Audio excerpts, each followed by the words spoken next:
Good evening guys, maraming salamat.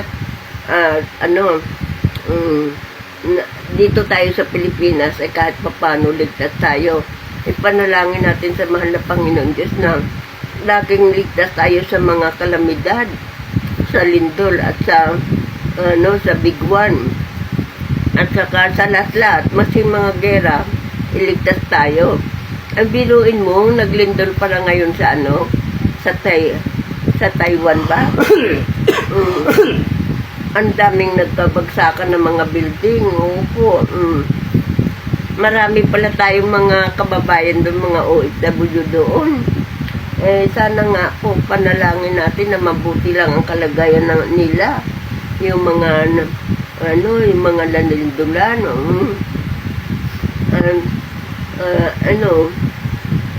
Wala tayong gagawin kundi manalangin sa mahal na Panginoon Diyos na iligtas din tayo sa atin dito, sa ating bansa ng mga lindol at kung ano pa mang kapahamakan.